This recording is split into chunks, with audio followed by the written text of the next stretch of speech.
Una consecuencia de predicar usando la Biblia libro por libro, como lo hacen ciertas iglesias protestantes, particularmente las de origen evangélico, es que no pueden escapar de considerar los pasajes difíciles que ésta contiene.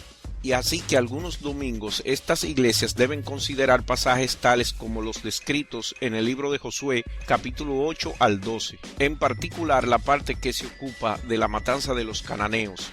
En Josué capítulo 8, Israel ataca la ciudad de Ai y mata 12,000 hombres y mujeres, a todo el pueblo de Ai. En el capítulo 10, Josué mata a 5 reyes amorreos o amoritas, los de Jerusalén, Hebrón, Yarmut, Laquis y Eglón, y cuelga sus cuerpos en 5 árboles antes de lanzarlos a una cueva. Luego procede a destruir las ciudades de Maceda, Libna, Geser, Laquis, Eglón, Hebrón y Debir, y en cada caso sin dejar sobrevivientes. Las historias de victorias militares similares continúan a través del capítulo 11 y 12, que terminan en una lista de 31 reyes al oeste del Jordán, que juntos con los habitantes de sus ciudades, Josué pasó por la espada.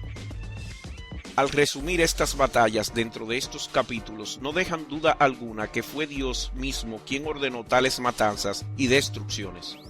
Voy a leer 2 versiones que resumen tales batallas, una Biblia protestante como de la Biblia católica. En la versión protestante, Reina Valera, contemporánea, en el capítulo 10 de Josué, versículo 40, dice: Además, Josué asoló toda la región montañosa de Negev, los llanos y las laderas, y mató a todos sus reyes, tal y como el Señor Dios de Israel lo había ordenado.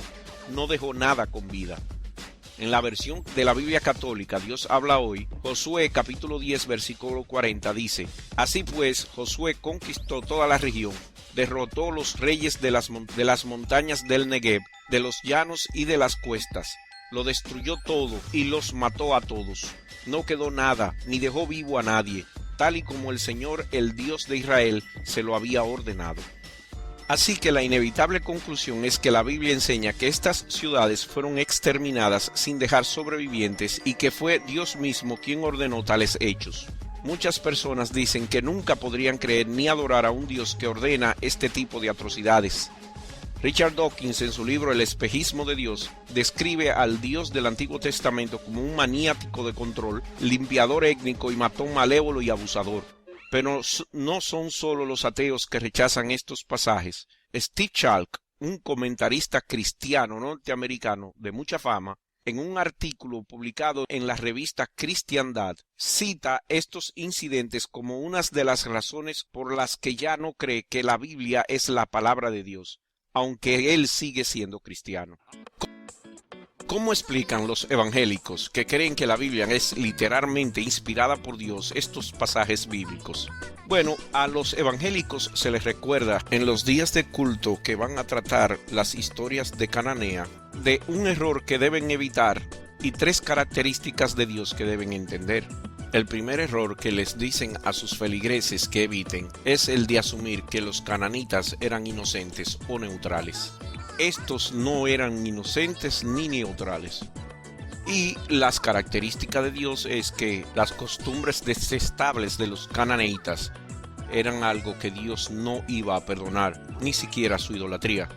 Sin embargo, Dios supo esperar el tiempo suficiente para hacerles pagar a estos por sus transgresiones.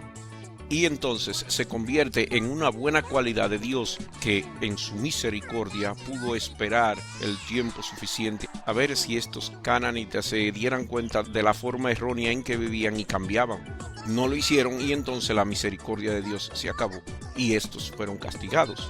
Y otra característica que los evangélicos les gusta resaltar es que una vez estos fueron exterminados, Dios le dio esa tierra a los hebreos. Y entonces recalcan que Dios es tan benévolo que le da aún a ciertas gentes aquello que no se merecen. Como diciendo que los hebreos no se merecían tal tierra, pero tanto le amaba a su Dios que aún así les dio la tierra de los cananitas y los ameritas. ¿Qué forma más torcida de ver la realidad tienen estos evangélicos? Estos creyentes fundamentalistas y radicales quieren justificar todo esto. Y es ahí donde los cristianos tienen más problemas, puesto que para justificar el genocidio tienen que comparar a los amanitas con los nazis, con lo más despreciable que tiene la humanidad y para enseñar en los últimos tiempos. Pero olvidan algo importante. A los nazis no hubo que exterminarlos, no hubo que matar a sus niños y sus niñas, no hubo que violar a sus vírgenes, no hubo que matar a sus viejos y viejas, que fue lo que al fin de cuentas hizo Josué con los cananitas y ameritas. Y claro, la otra razón utilizada es: todos somos pecadores y nunca estamos libres del castigo de Dios. En fin, otra conclusión basada en una manzana que se tomó en el jardín del Edén y que constituyó nuestro pecado original.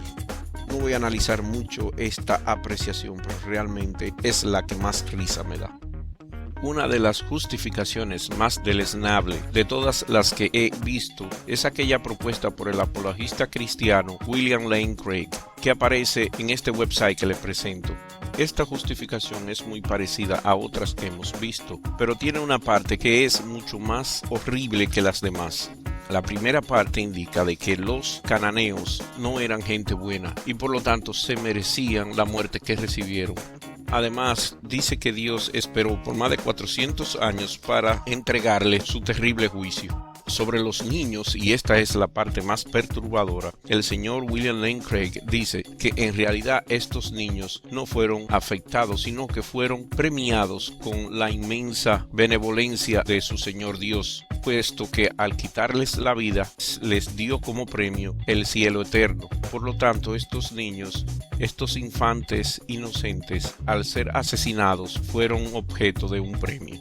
Hay que tener una mente muy torcida para llegar a tal conclusión. Y a este señor, William Lane Craig, se le llama toda una autoridad con relación a lo que es la teología y la apología cristiana.